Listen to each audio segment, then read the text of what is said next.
Prosseguindo no estudo de História da Igreja, estamos agora na página 96, vamos ao ano 305 da Era Cristã. Bom, nós vimos que Diocleciano vinha criando perseguição, problema para os cristãos. Quando chegou no ano 303, ele assinou um edito realmente aumentando a perseguição, destruição de igrejas, queimar os livros sagrados, obrigar os cristãos a adorarem os deuses romanos ou a morte. Então, agora no ano 305, esse Diocleciano ele adoeceu muito e o que acontece? Ele resolve abdicar do trono. Abdicar do trono. Ele deixa de ser imperador. E, infelizmente, o plano dele, que, como eu disse para vocês, a história elogia, porque ele foi o estrategista para organizar o império, e na organização dele, ele dividiu o império em 4, sendo que haviam 2 imperadores maiores, né? Vamos assim dizer que era Augusto, né? Tá ok? E 2 imperadores menores, que eram chamados de César.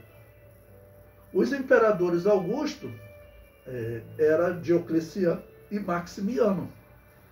E agora o que vai acontecer? Diocleciano e Maximiano, eles vão abdicar do trono.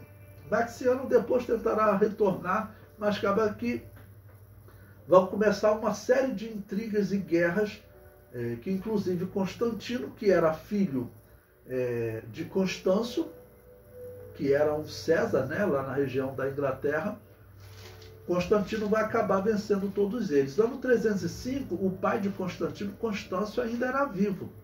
O natural era que Constâncio, ok, ele assumisse uma posição de Augusto, porque Diocleciano colocou esses 2 imperadores menores, vou chamar assim, que ele chamava de César, como substituto natural, para que não tivesse guerra no império. Mas essa guerra vai acontecer depois com Constantino, né? Bom, item 15, Diocleciano abdica do trono. Em 305 da Era Cristã, Diocleciano abdicou do trono e Maximiano juntamente com ele, os 2 maiorais, né? Maximino Daia assumiu o trono de Diocleciano e Valério Severo assumiu o trono de Maximiano. Ou seja, a intenção dos César, né, de Constâncio, eles já não cumpriram. Os subimperadores não assumiram. Maximino Daia continuou promovendo a perseguição. Veja o que ele escreve. Jóvio Maximino Augusto a Sabino. Então ele manda um documento para uma outra autoridade, né?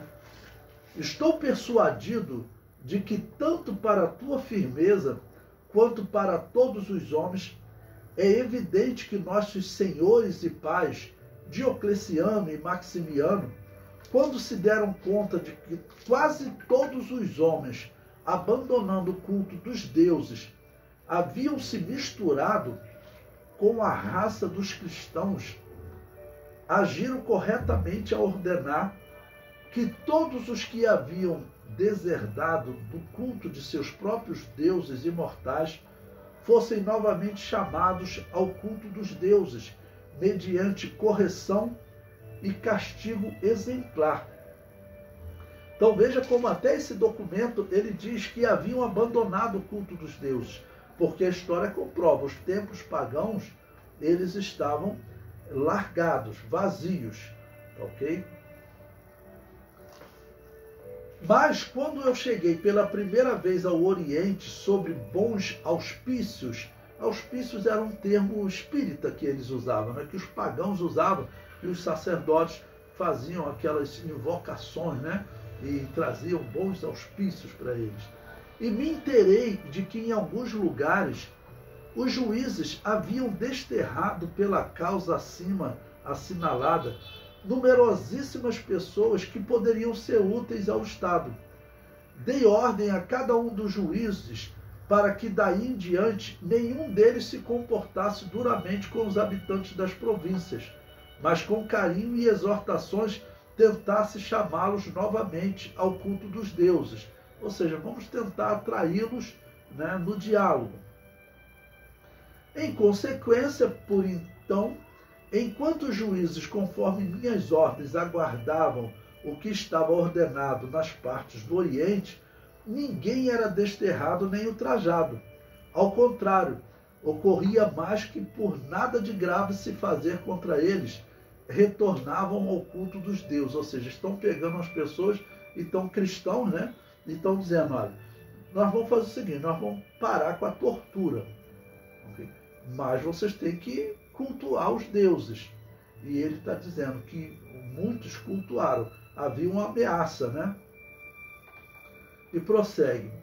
E logo, quando no ano passado entrei felizmente em Nicomédia e lá residi, apresentaram-se a mim cidadãos da mesma cidade, com as estátuas de seus deuses, pedindo-me encarecidamente que de nenhuma maneira permitisse que semelhança raça habitasse em sua pátria. Ou seja, vieram os pagãos e disseram o seguinte, olha, essa raça de cristãos não pode habitar na nossa pátria. Então, quem era? Eram os sacerdotes pagãos. Ok? Mas aos habitantes da própria Nicomédia e às demais cidades que tão solicitamente me tinham feito, e também idêntica petição, ou seja, que nenhum cristão habitasse em suas cidades. Tive que responder-lhes forçosamente em termos amistosos, já que assim fizeram mesmo os antigos imperadores, e devido aos próprios deuses pelos quais se mantêm todos os homens e a própria administração do Estado, que eu confirmava essa importante petição que apresentava em favor do culto de sua divindade. Bom, vocês viram também que foram os sacerdotes pagãos que induziram Diocleciano a perseguir os cristãos. Okay? E agora, nesse período que ele tenta mudar o tipo de perseguição, tentar convencer os cristãos a adorar os deuses, aparecem os religiosos, os pagãos, dizendo, olha, essa raça não pode habitar entre nós. Né?